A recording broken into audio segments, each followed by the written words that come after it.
Hey, backyard gardeners, welcome back to the channel. My name is Jay, and we're going to be diving deep into the perfect crops to plant in April. April is basically when spring is in full swing. You hear the birds in the background, they're all nesting, getting ready for the summer. You see the nice, beautiful weeping willow trees just producing those beautiful pink and white flowers. And today we're going to be focusing on crops that are really healthy for you. We're going to be focusing on some beets, some nice radishes, some carrots, some lettuce, and we're even going to throw in some arugula. You know, it's got a little peppery flavor, but arugula is actually very good. You can throw it on a sandwich, all different things. So let's go ahead and let's get into it and let's grow. Yeah. So why is April the perfect time? April is the sweet spot for cool season crops. The soil is starting to warm and things are just starting to pop through the soil and germinate. The daylight is increasing, and so is the risk of frost is really just dropping off. And it's like perfect conditions for roots and the greens to just thrive, especially these 5 easy to grow plants. So what are the benefits of these plants? I would say radishes are basically like the track star of the garden. They're pretty much ready in the 3 or 4 weeks. You know, it's really easy and fast, and they're great for beginners, and they help actually to even loosen the soil. They're high in vitamin C, and they have nice butter, like a peppery crunch. Carrots take a little longer. They're more like 60 to 80 days, but they're such a reward. They're so worth it. They have such, the beta carotene, and they store very good too. And beets, you have to, you can get 2 crops in one. They're basically, a tasty root crop with nutritious greens also. A lot of people don't know you could eat the greens. But they're great antioxidant, and they're great for your overall health, like your liver, your heart. Lettuce is very fast growing and versatile. It's perfect just to cut and come back and just watch it keep growing, and you could keep harvesting it. And basically, it has, nothing better than crunchy, fresh lettuce. Arugula is a nice spicy, nutty flavor. That green is basically ready to go as little as 3 weeks. Very high in like different vitamins, but besides that, it's so good in salad, and like you could even put it on pizza. Believe it or not, you can put it on pizza with fresh tomatoes and just cheese. You don't even have to put sauce on there. And it's a champion side, like a beautiful sandwich. If you have like a nice Italian sandwich and you throw some arugula on there, oh man, with the lettuce and with the oil and vinegar, it's amazing. So let's go ahead and get into how to plant these now. All right. So let's loosen the top layer of the soil so the seeds could go into the soil a little easier. They are small seeds, and I'm going to add some compost. Man, I love doing this. It's so satisfying. Just in case you didn't get it, I'm going to show you a second time. Ready? Woo! So this is the compost that I got from Costco. It's a worm castings. I showed you in a previous video. I'm going to work it into the soil just so it's very light. It will blow away. And now this is my pitchfork. This is the next part. I love my pitchfork. It's my favorite tool, one of my favorite tools in the garden. And the blades are approximately 2 inches apart. And the radishes, you could plant them 1 inch apart, but 2 inches is fine. It's no big deal. I like to use the pitchfork because it makes uniformed holes for like really nice rows. So they're easy to keep track of and weed between, pull the weeds out. And this is an overhead view of what it looks like after you've penetrated the holes, and make sure you just make them about 1/2 inch deep. You don't have to go too much. And it's definitely a tedious job, but I love doing it. I do have to cover up the soil because anything I put back there, my backyard birds think it's for them, even though there's been plenty of times they pulled up my soil. But anyway, with carrots, it's a little different. You got to loosen up the soil because it is a root vegetable, shoots down a taproot. And if that taproot hits anything, it's going to disform the carrots. And you just want to level it off, make it really nice and beautiful, and just level it off so it's easy to start with.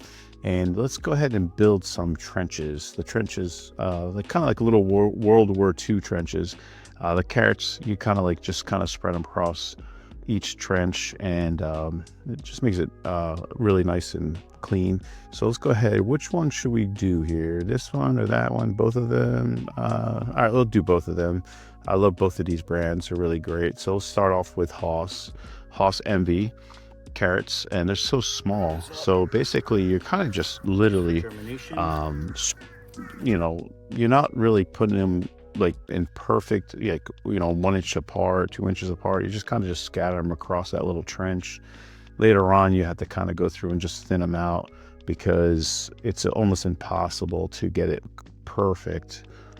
They're so tiny, but anyway, it's something part of the garden that makes it really fun. And you kind of do lettuce, and you could do beets almost the same way, but I'll show you that. So all right, let's go ahead and I'll fast forward this, and we'll get into doing the beets. All right, so we're going to grow two different kinds: the golden beets and the red beets, which are the early wonder. So once again, I'm going to use my pitchfork, my favorite buddy, and that makes like these perfect spaced out holes. And I'm going to make them only, if you notice, I'm only about a 1/2 inch deep, so you don't want them super deep. And each row, I have 4 rows there. They're about 12 inches apart. You don't want them too close together, because it will overcrowd. And I think we'll start off with the red beets, which are the early wonders. They're kind of like the ones that you see in the store, like the Detroit Reds, or like that deep red, beautiful beets that everybody knows. And these are the seeds, and the seeds are actually pretty good size, so they're easy to handle. And believe it or not, in each one of those seeds, there's about between 2 to 6 seeds in each one of them. So when you plant each one of those in a hole, you're going to actually get between 2 to 6 different little sprouts. Once it germinates coming through the hole, you're gonna be like, wait a minute, I only planted 1 seed. How did I get like 5 sprouts or 4 sprouts? It's because it's called multi-germ. Multi-germ is when there's multiple seeds of one little tiny big seed. Kind of like, I would say, flowers. Some flowers are like that, or figs are like that. A fig's like one fig, but it's got multiple seeds inside of it. So basically, you want to, space them out nice. And you could grow these in different things. Like here, I'm growing it in, this is kind of like a hybrid raised bed, where it's only a few inches off the ground with some nice amended soil in it, and it also goes down to the natural soil, where it's blended. But you could also grow these in large containers. Some people like those large containers, like the nursery containers. They put them on their deck or wherever, or you could grow them in grow bags. Those became pretty popular. Between those, they're a little easier to handle weeds and also watering them. So if you notice, I'm going to actually do the same on the other side. And on the other side, I'm going to grow the golden beets.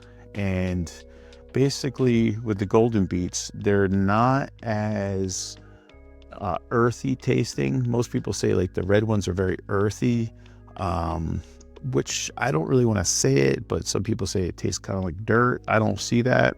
And there's so many health benefits to it that make it taste excellent.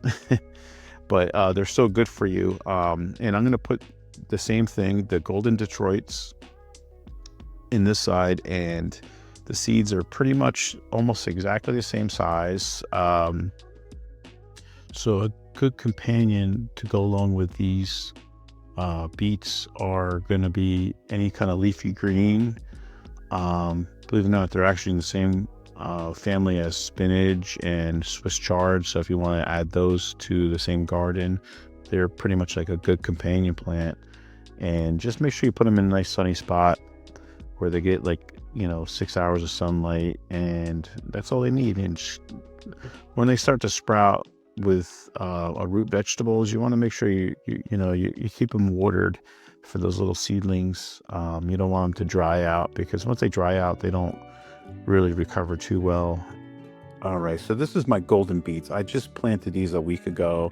I got a lot of requests for these, so I like to grow them in succession. So I have a lot of beets, not all at one time, but I like to give these out because people always ask for them and they're delicious. And if you see in that back row there, that's my pansies growing, and they're gonna add a lot of beautiful rainbow colors to the garden.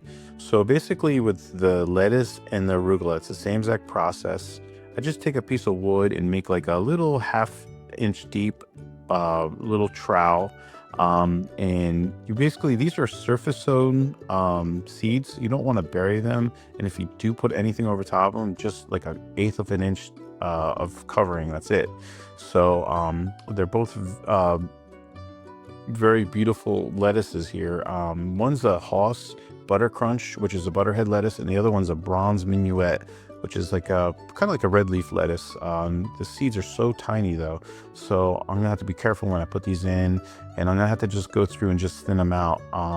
And the first one we're gonna start, it was the Butter Crunch. I'm gonna do a couple of rows of that, a couple of rows of the Bronze Minuet, and the rest is gonna be the Arugula. So I did plant some ahead of time, and I'll just show you a picture here.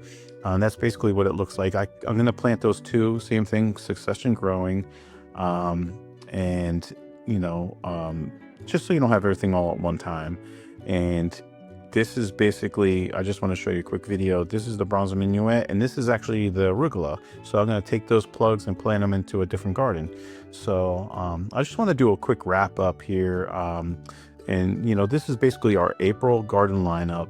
These 5 crops are really fast and they're very flavorful, perfect for the new or the experienced gardeners. And I just, you know, I would like to make these videos to show you guys, to educate you guys how easy it actually is. And if you like this video, that helps out a lot. And please subscribe to my channel, and you know, get more garden tips, and comment below, what are you going to be planting this spring? So the springtime's so exciting. And this is one of the plants here. This is arugula. After it comes up after a while, and then I'm gonna actually show you another picture. This is basically when you're taking it from the garden to the table. So this is what the moment I've been waiting for, the end of the video, the main event, and here we go. All right, this is my favorite part of the whole video, showing you the beautiful harvest. Look at these red radishes, they're so fresh and crunchy, and man, look at this taco, the salsa, the jalapenos. The radishes is all from the garden. Who does not love Greek salad? You're crazy if you don't. And we're gonna get into the carrots. The carrots are so sweet and crunchy. This is the Mokum carrot from Fedco. This one is also the one from Haas, the Envy carrot. Big carrots, so sweet. My kids love picking these carrots. They kind of pick them all at one time, and it's like, whoa. But who does not like homemade Chinese food with fresh broccoli and carrots and everything? And this butter crunch lettuce is so crunchy and sweet. And all right, I slipped in some romaine lettuce. This is romaine. I like to grow that too. And look at this guy, he's so excited. You know why? It's because the next picture, tacos, his favorite thing to eat. Look at that, fresh vegetables from the garden. Arugula. Now this is the whole reason for the whole garden this summer, is to do this arugula and do it right. And this is why I want to make some homemade pizza with arugula and fresh tomatoes on there. That's all I care about. I had such a great time making this video for you guys, and I really hope you learned something new. Please like and subscribe. Leave a comment below what you're growing in your garden for spring this year, and I will see you in the next one.